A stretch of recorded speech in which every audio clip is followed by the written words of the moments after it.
Hey, Hound Dogs, I'm David Hankins, I'm Paul Hankins. and you're on the air with Power Squared. Sorry we're a little late, but we're here with Doug Neff, the author of Epic Win, and he's here to talk. How's it going, Doug? It's good. How are you both? Pretty Happy good. New Year. Happy New Happy Year New to you, Year. too. Yeah, we still have the Christmas tree up. This is our last shot of Yeah, the tree behind that's us. great. That's Yeah, great. it saves it putting up the green screen.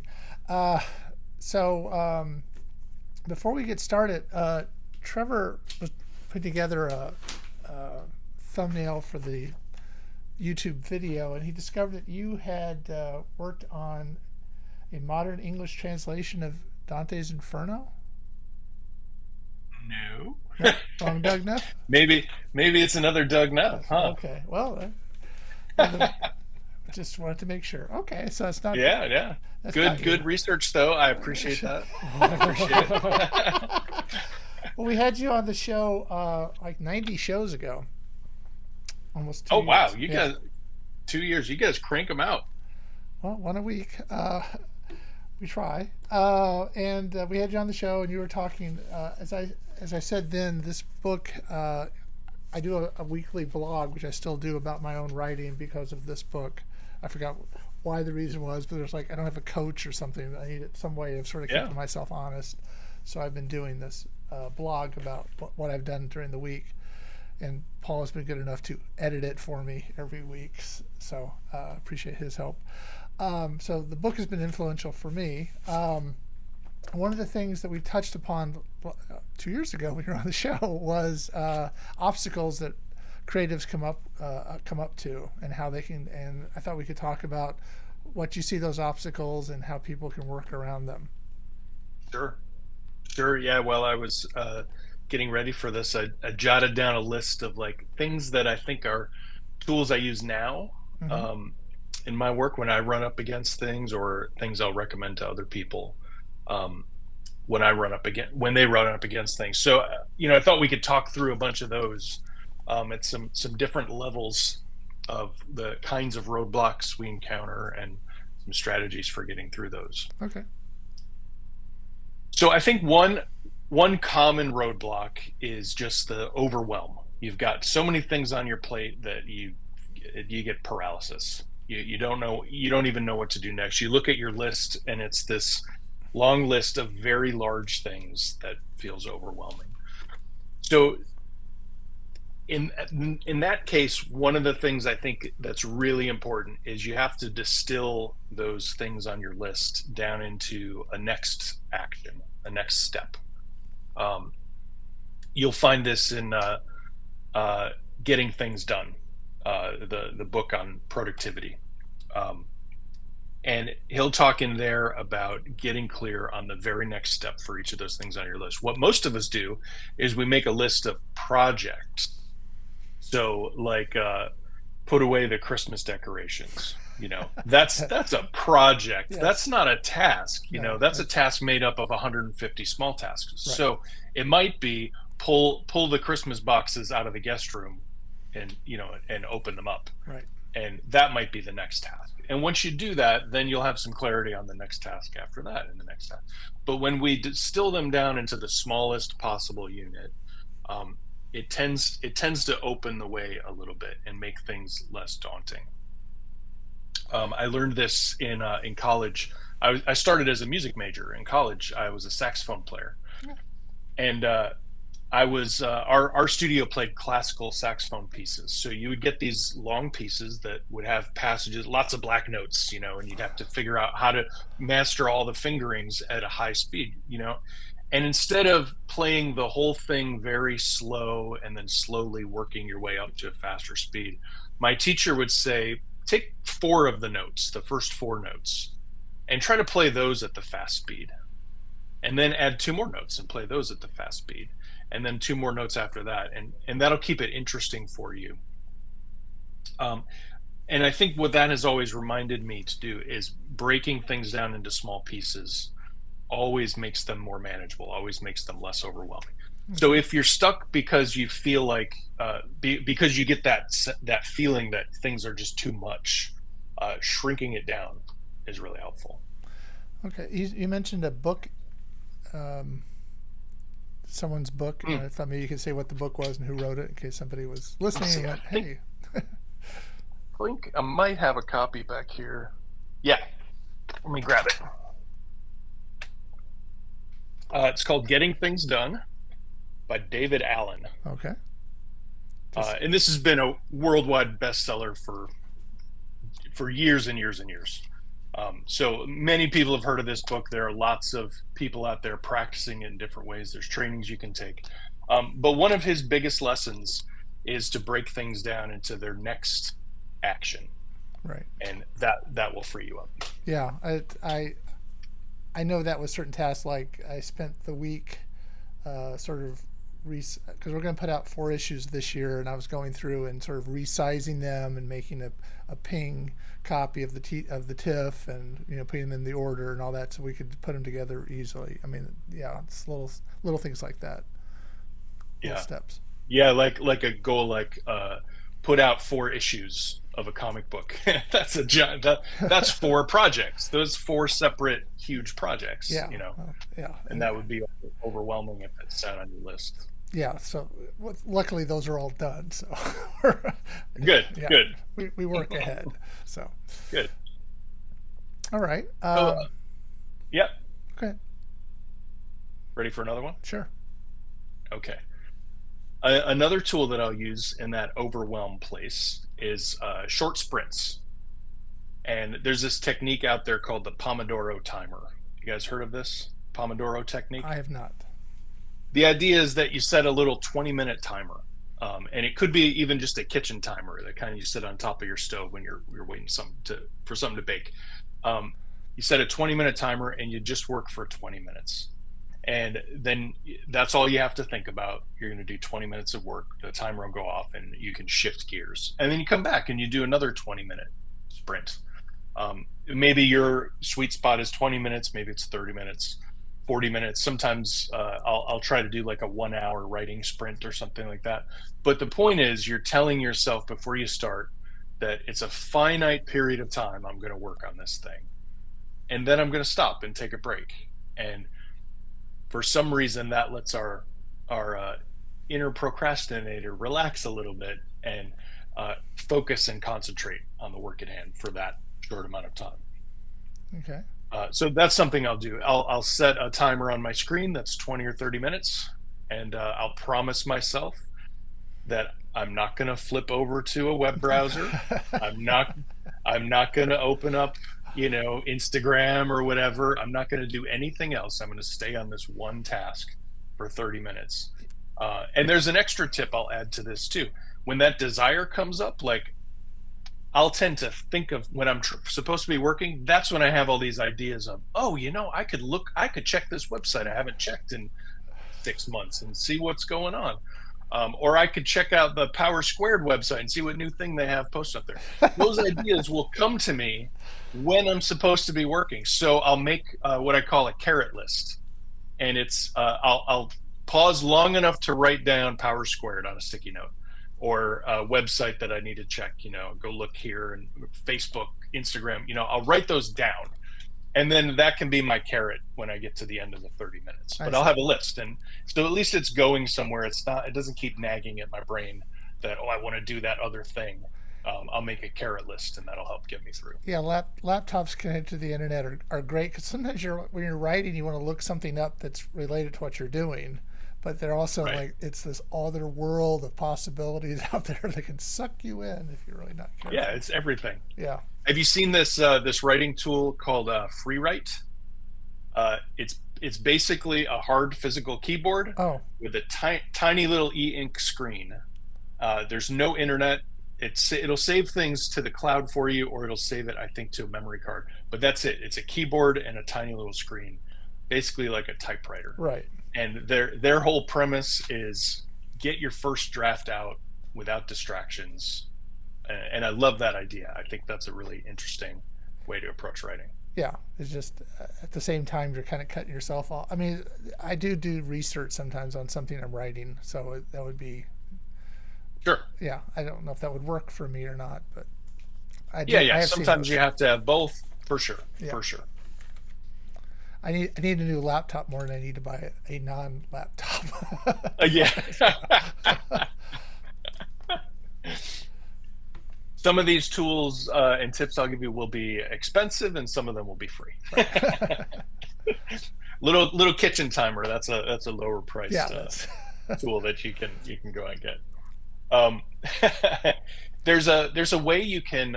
This will come in a later tip too around connecting with other people, but sometimes having some solidarity with others that also have to get writing done or get work done is helpful.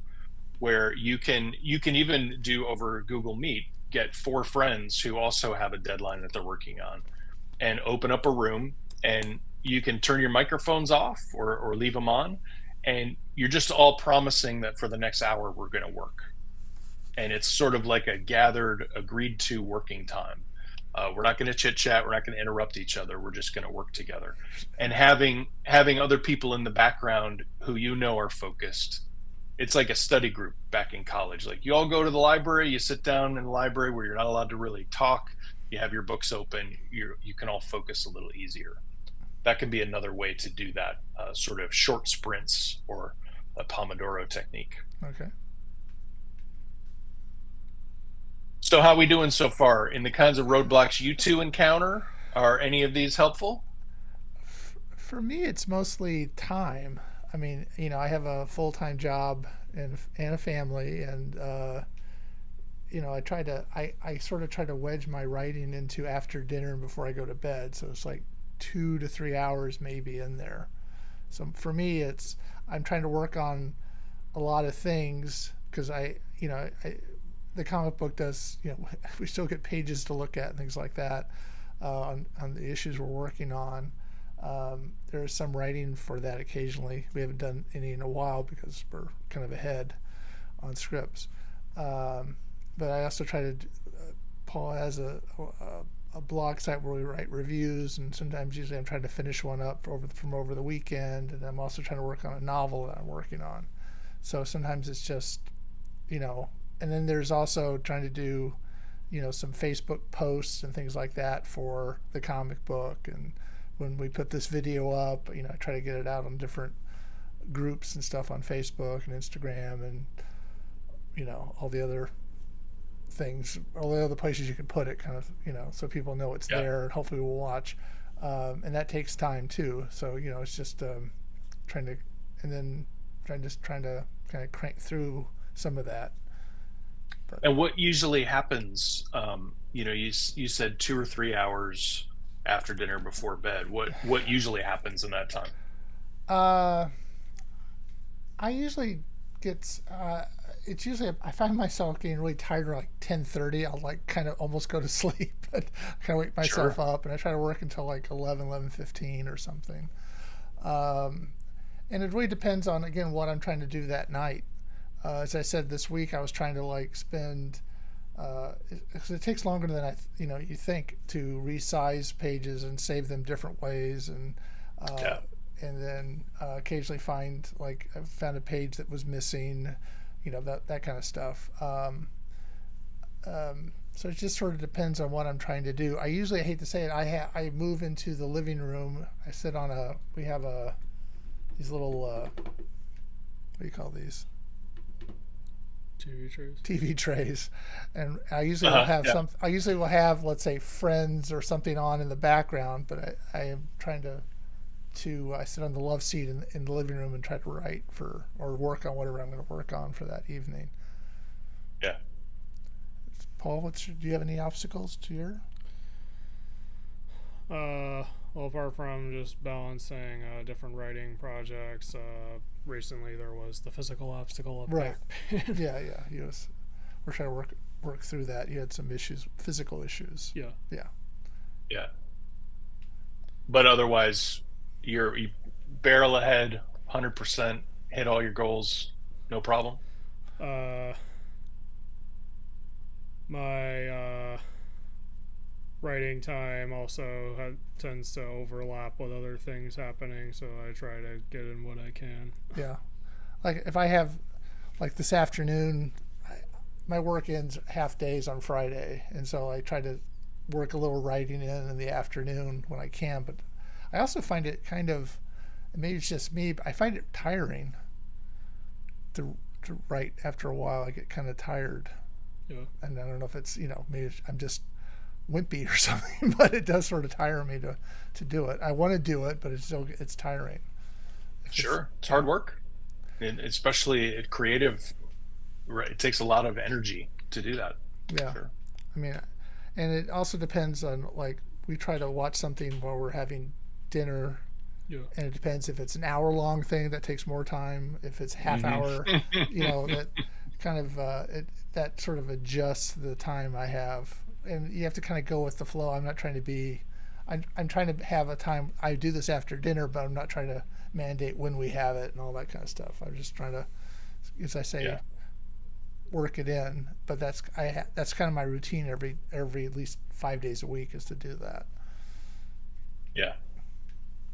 So. I have a friend. I have not mastered this myself for creative projects outside of work, but I have a friend who told me I work in Silicon Valley, and so did he.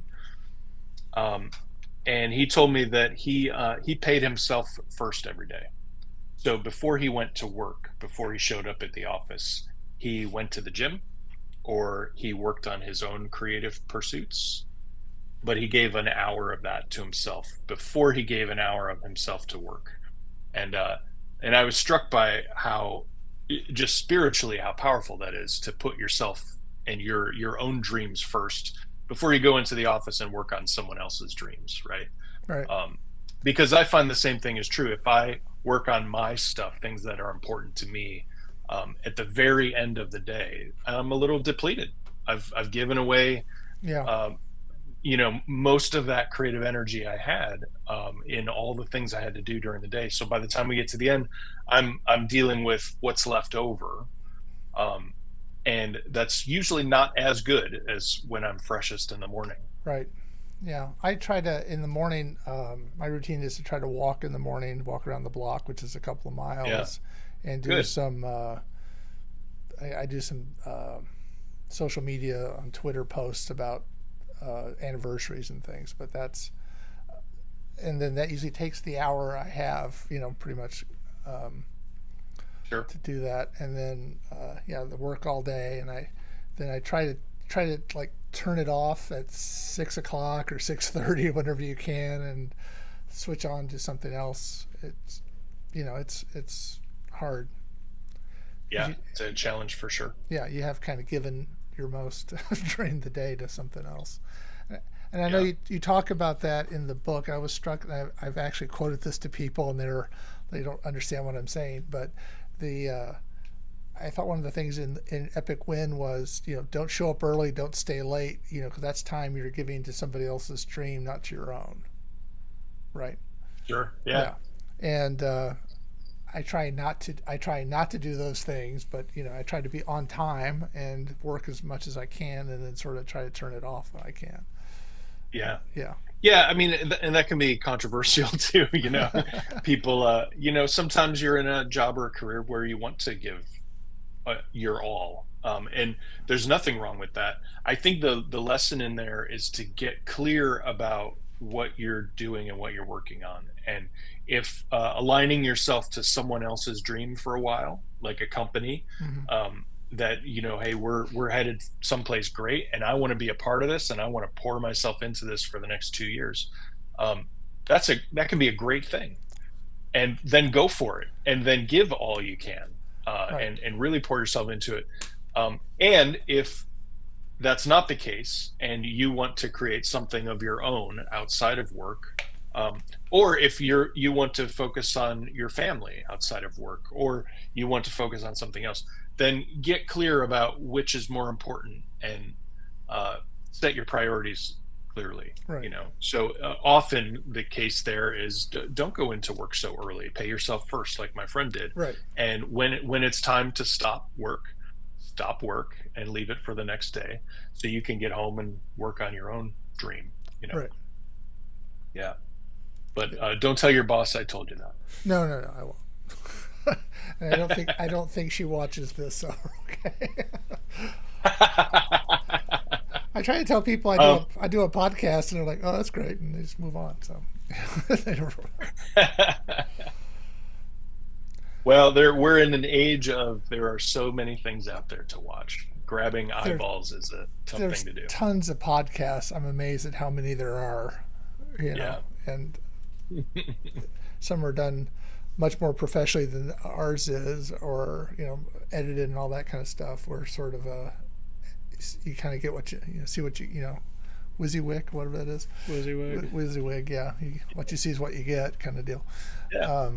With a little editing here and there occasionally, but yeah. So your secret's safe. My secret's safe here. Well, let's talk about some more strategies then.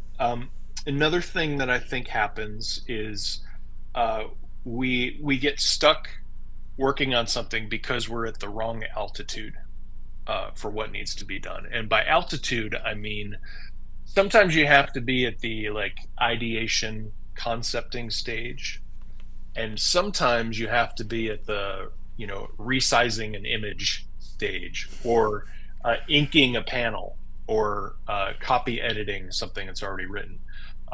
And those are very different things. So much so that in the movies and in professional world, those tasks are often assigned to completely different people, because there are different ways of using your brain and approaching tasks. So when you're on a creative project, and sometimes you'll find yourself not getting things done because you spend too much time doing the part of it that you like.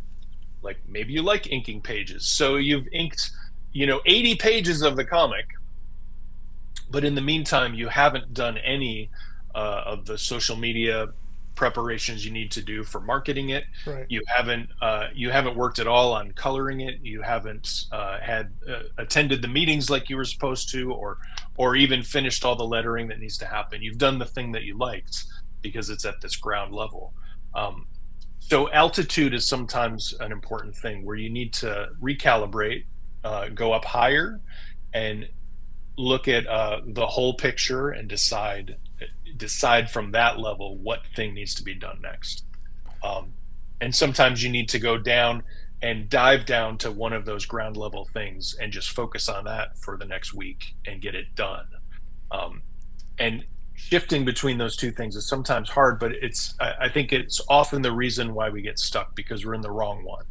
We're at the wrong altitude, or we've gone to the ground level at the wrong place.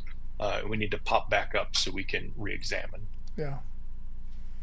I know with our comic book especially, we do the writing, but other people do the drawing and the inking and the coloring and the lettering, which Trevor does the lettering, but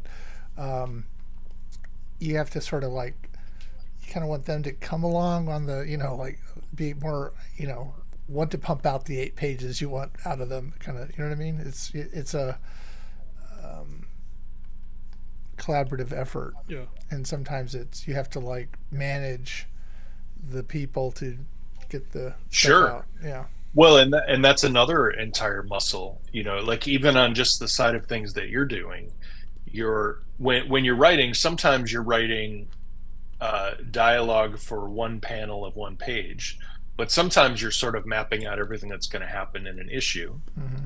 And then sometimes you're mapping out everything that's going to happen over the 12 issues and anywhere in between, right? So there's different altitudes of just the writing, but then there's the life of the comic itself as a business venture, and you have to come up to a certain level and think about the whole team and keeping everyone motivated, making sure everybody gets paid what they're supposed to get paid, contracts and things like that. You have to put on some different hats. So those are all different altitudes just in what you have to get done, even though other people are doing the drawing, the inking, coloring, things like that. Right. So that's why I think those things can be problematic. We can get stuck at the wrong altitude or in the wrong rabbit hole, that we're down at the moment. And often, for me anyway, it's usually the one I enjoy the most.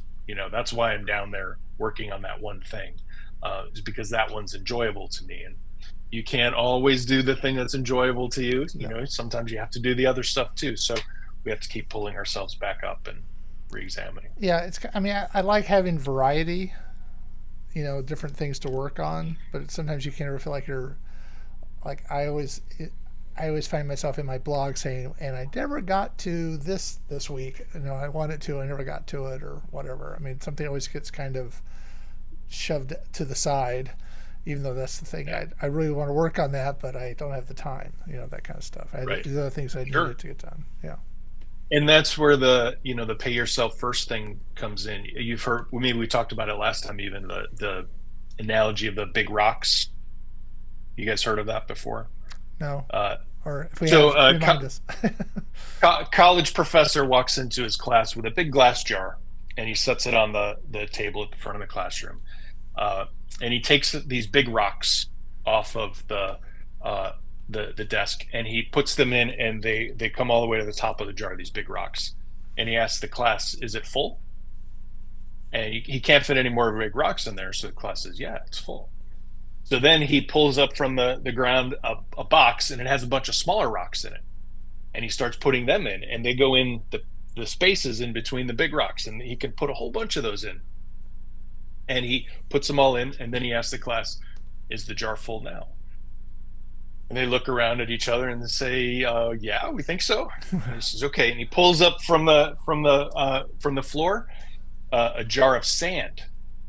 And then he pours the jar of sand in, and it fills up all the spaces between the big rocks and the little rocks, and fills it all the way to the top. And he says, now is the jar full? And the class like, well, yeah, obviously now it's full. So then he pulls a big jug of water up, and he pours that in, and he can still fill some more things in. Now, if he had done it the opposite way, if he had put sand or water in first, and then he had piled the small rocks, and then the big rocks on top of that, he would have a whole bunch of rocks left over that didn't fit into the jar. Right.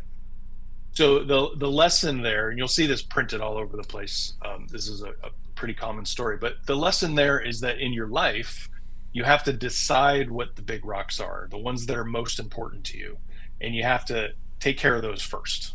You have to handle those first, and then the next size rocks can come in, and then the sand can come in, and then the water can come in at the end. But you have to be intentional about that, or you'll never get to where you want to go. You'll never get the results that you want to get. So there's the parable of the big rocks. Okay. Yeah. So when you find yourself writing down in your journal all the time that I never got to the thing I really wanted, that may have to do with what thing you picked to do first. Yeah.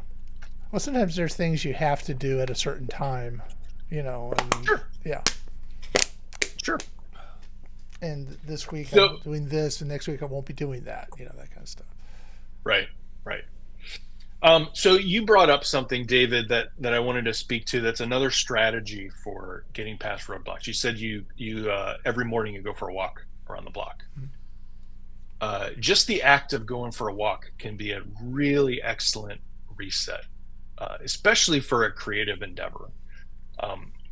My husband Corey always tells me that the act of walking, it works both halves of your brain. It's both of your legs, it's both of your arms, and it gets both of those things moving again. And that alone can unblock some things. If you've been sitting in a chair all day, if your work involves sitting in a desk all day, and you're stuck with something creative, you can't get past it, get up and go for a walk for 20 minutes. And I do this. I go for a walk every afternoon that I can now, and it really does. It loosens things up. I come back and sit down, and my brain is functioning better. But I'll add on to that just doing something physical, most of the time in a creative endeavor like this, we're not doing things that are super physical. So getting up and doing something more physical can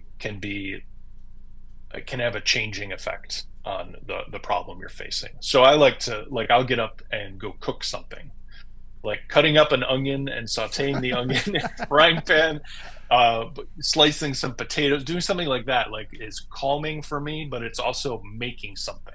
Right. It's making something in the real world. And that's powerful. Folding a load of laundry, just doing some work in the real world instead of with pixels and computers and stuff like that. It changes the dynamic. It gets us out of that digital world or out of that brainy, heady world and into the physical world, and that can unlock things too. Right.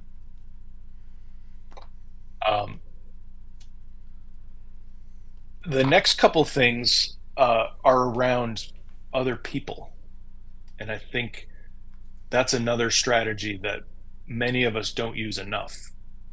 The phone a friend. You'll remember in the book in Epic Win, we talk about needing to have a team around you, a coach, a cheerleader, and a scorekeeper. Right. And the purpose of the coach is to help you with things like this when you're stuck. The coach's job is to be as committed to your deadline as you are. And the coach's job is someone who's willing to kick your butt sometimes and say you promised that you wanted to do this by this date and push you and be that person who's not afraid to push you. And those people are rare and treasured to find them in a personal life. In the professional world, it's often the boss, or if you have an investor or a board of directors or something like that, they're easier to find because they're at stake for some amount of money, or they're at stake for for their own goals that you're tied to. So they're easier to find there because that's common in business to have those performance indicators, right? But when we're working on our own on a creative project, it can be really helpful to find someone who's going to be that accountability partner for you. And we call it a coach in Epic Win, but it can also be a real coach. It can be a life coach or a professional coach. In my professional world, I'm a speaker coach, and I'm often an accountability partner for someone who needs to practice for their upcoming keynotes that they're going to deliver.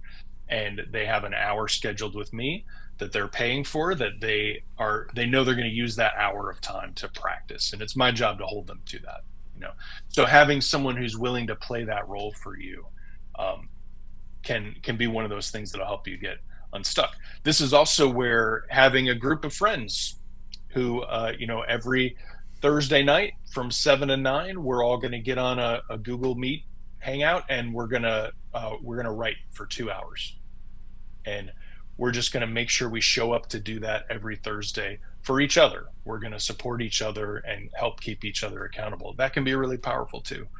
I mentioned my husband Corey earlier. He used to meet with a group at a grapevine restaurant, and they called it Right Night. And I think it was like a Tuesday night, and they did that. They just met for 2 hours, and they would share some of their work at the end, but most of it was just sitting quietly and writing. And a restaurant can be a nice place to do that because people will bring you drinks along the way if you need it, And food. I read, yeah. So restaurants can be great places to focus because you're away from all the distractions of your house. You're somewhere different. There's not as many things around you. You kind of have to just sit and do what you sat there to do, and someone will bring you a refill on your Sprite or your Diet Coke while you're sitting there. So part of that was also, whether it's a coach or just a friend, talking it out with somebody can be helpful too. You're stuck on something, you can't seem, I don't know why I can't. Every week goes by and I can't seem to get past, the first 3 chapters of this thing I'm trying to write. Talk it out with somebody. And sometimes talking it out opens up the gates. It loosens things up. Just like going for a walk can do that. Talking it out with another human being. Makes you think of things. Or they might have a thought as to why, or they might challenge you with an assumption they're hearing in your voice, things like that. All right. I don't have anybody like that in my life, and that's one of the reasons I started doing the blog, was to sort of force myself to be accountable to whoever wants to read it, kind of deal. You know what I mean? Yeah, that's great. I've seen you do that with your blog, and I see you guys do that with the podcast that, like every Friday we're going to hit record and we're going to post it up there. I think that's a great tool for keeping yourself engaged and motivated, hit that deadline no matter what. Yeah. And there's sometimes on Sundays I'm like, oh yeah, I got to write that book. write the blog post Yeah, about what haven't I done. It's kind of good to sit down and go, all right, I wanted to do this. What did I actually do? And then try to put it in a way that's somewhat entertaining to somebody else to read, not just but yeah, yeah. that's great.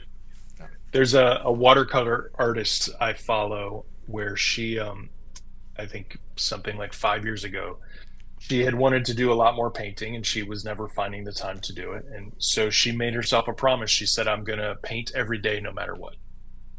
And sometimes a mantra like that can have a power of its own where you're going to stick with that. You're going to start to have a streak. Like I've gone so many days of not breaking that. And that's gonna help hold you to that accountability. That can be really powerful. Okay. Anything else you have on there? I'm sure there's I lots of got obstacles.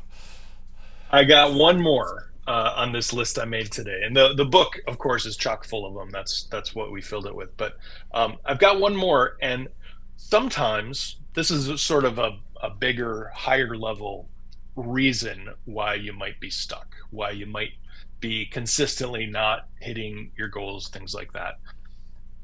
It might be because it's not important enough to you. It might be because you don't actually really care that much about this goal. So, what I would encourage people to do if they're finding themselves stuck consistently hitting this roadblock is to step back a little bit and ask yourself why you're even doing this. Why is this important to you? Is this important to you? And maybe you need to justify it to yourself a little bit, and you could journal this, you could talk this out with someone, um, but get back to answering that question for yourself. Why am I even doing this? And the act of doing that reconnects you with something. Either, well, one of two things will happen. Either you'll say, you know what, I actually don't really care about this thing anymore. Oh, and it feels great to finally admit that to myself. Now I can go learn how to surf like I always wanted to do. Like it can free you and release you from this thing that you didn't really want in the first place. The roadblock might be telling you that this isn't where you want to be. But the other thing that can happen if it's not that is you can rediscover why you wanted to do this in the first place. You can get back to the reason that this mattered enough for you to start, uh, and that can help you connect you again to your purpose in doing this. In the book we call it bliss. Oh, There the your bliss inside you. Joseph Campbell said follow your bliss.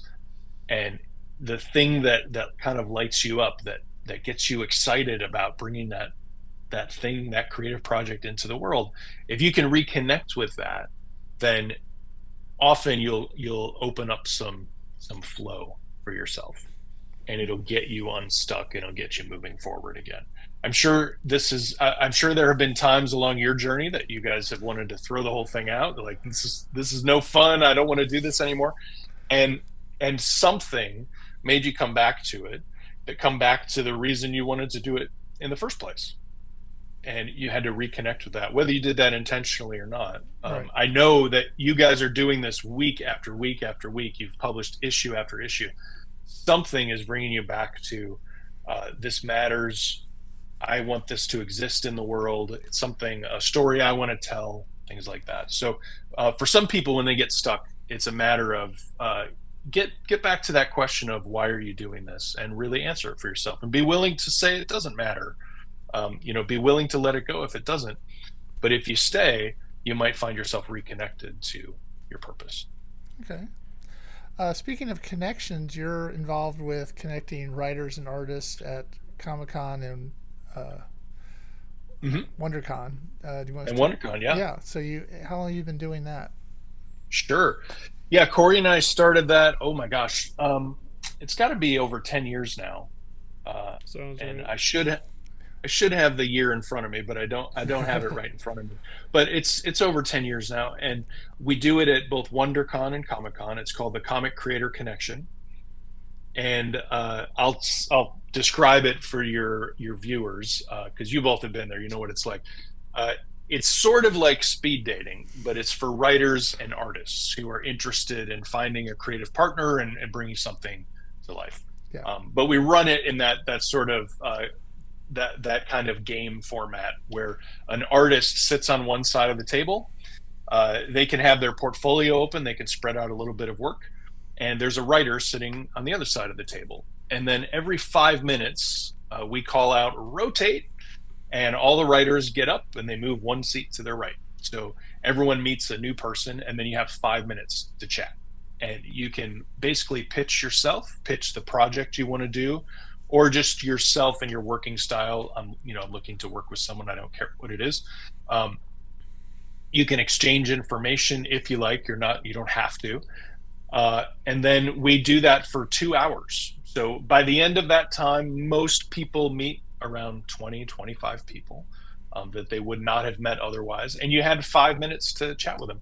And then a lot of times we'll sort of break everything down and turn off the lights, and there are people still hanging out in the room. Like they met someone, they're really talking, or they all head over to a bar or something and hang out for a while longer. Right. And then what we started doing after a few years, we would get people coming back to us and say, hey, we made a thing. And so we pitched Comic-Con on having another panel. It's called the Comic Creator Connection All-Stars panel. Mm-hmm. And this has allowed us to give those people who met in that room and created something their first panel at Comic-Con. So they can, we have a 1 hour panel usually it's on, I think, Saturday morning. And they get to go up and have their first panel and have their friends and family come and see them on a panel at Comic-Con. Yeah. And that we've been doing for, I think we just had our 6th panel. So we've got 28 comic books that have come out of that Comic Creator Connection.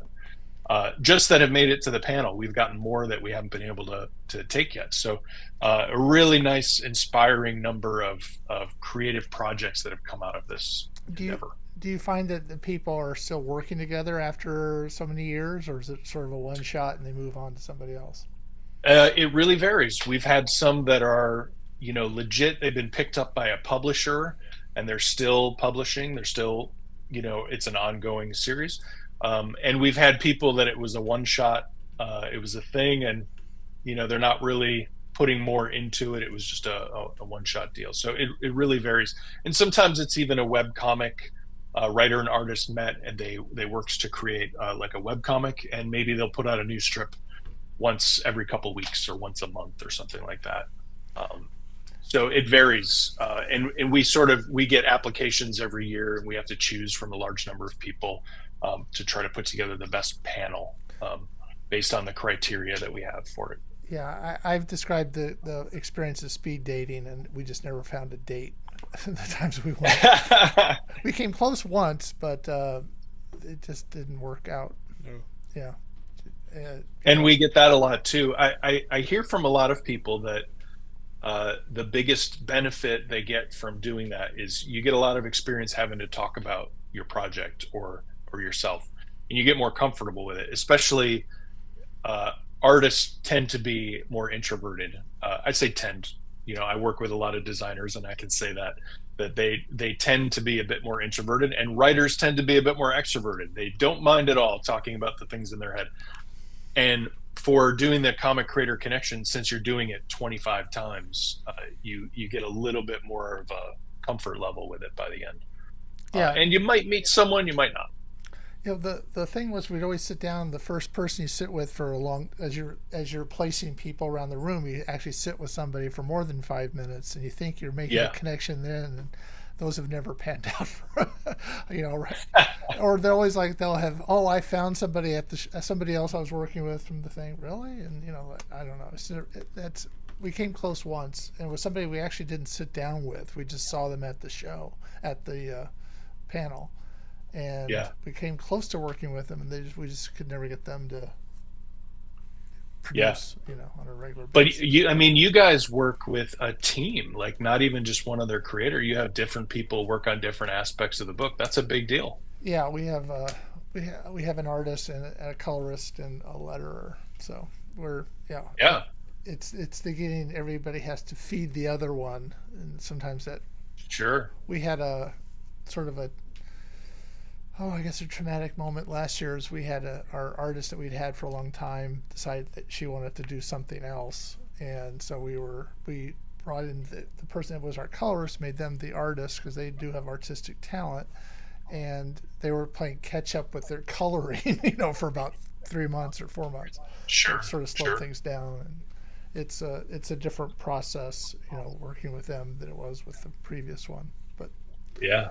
But it's like the early days of Marvel Comics, like someone does the penciling and the inking, and then you have to send it over to the colorist, and then the letter hits it last. That's pretty cool. yeah, I enjoyed the people that we work with, and I do like that there's a kind of a I like collaborating with them.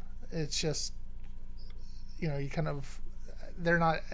I'll say probably not as into it as I am or whatever. You know what I mean? Does that make sense? Yeah. Yeah. So you kind of hope that they're more an issues coming out. Hey, say something about it. That kind of stuff. But, okay. So you're going to be at Comic-Con this year and at WonderCon? Yeah, we're planning to be at both WonderCon and Comic-Con. The Comic Creator Connection gets announced in the program guide along with everything else.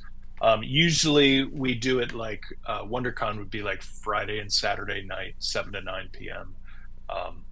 And Comic-Con will be something similar, Thursday and Friday or Friday, Saturday, but it'll be in the program guide. And we also do, before the Creator Connection, 2 hours before, we do something called Comic Pitch Review. I mentioned I was a speaker coach. So what we do is I sit at the table, and we have kind of people sign up to be on the list, and they get a 5-minute coaching session with me really quick in front of the room. And they pitch their comic, their idea, their thing they're wanting to pitch to others. And I'll give them some critique of how that pitch went. And we'll use the room as backup. Like, what did you guys hear? How did that sound to you? So that's a nice way to you can just sit and watch and watch other people practice and get some learning that way. Or you can even come up and try out your own and get some help that way too. Okay. So that's another fun way to get a little practice, a little comfort level with pitching your work. I remember when we did that with you the first time before we went to the first Comic Creator Connection, and I was glad there wasn't other people in the room because I was like, nervous about even saying what we wanted to do. That was a sure. kind of a traumatic moment. That, okay, I'm going to have an elevator, tell somebody what my idea is, and they could go, oh, worst idea I've ever heard, or whatever. So that was. And how did it go? How did it go? You were very, you said we were ready to go, so our little pitch you liked, so. Good. I think we made it up before we went to talk to you. But we'd been kind of working on it for a while before then, so. And it was. I think it was a good experience to do that. I just kind of wish we'd caught on with somebody maybe at one of those. Yeah. You kind of feel like you develop a relationship with somebody and then they don't call. Yeah, sure, and that happens to everybody. Yeah. We see a lot of people that come back every year, and they do at least one night, and they consider it part of their Comic-Con, that this is their professional work, and they're looking for a new creative partner, a new project. And most times that they come, they don't meet anyone long term, or they get some email addresses and they exchange info, and they might start something, but it never pans out. And then once in a while something does. Well, it sounds like you've had 28 or more hits, so that's pretty good. Yeah, for sure. Yeah, for sure. There are a lot of people. We have everyone take an oath before the end of the night. You guys have taken this oath where everyone promises to reach out to at least 3 people that they met, and I like to think that everyone does that. And because of that, they're at least trying. They're getting maybe one response out of the 3, and they're at least trying. I remember because it's a long day. Comic-Con's a long day, and sure. He went till 9 o'clock, then you eat dinner, then you go back to the hotel. And I remember it was like 11 o'clock. I'm trying to type this guy's email address correctly. I missed it like 3 or 4 times, and finally got it out. So I hit my 3 people every time I went, but I didn't necessarily. Good for you. Yeah, but didn't necessarily Good for hear you. back. But I did reach out to people, but I do remember that experience. I'm supposed to do this. Doug said I was supposed to do this. Typed, oh wait, it's wrong. So what's next? What's next for Power Squared?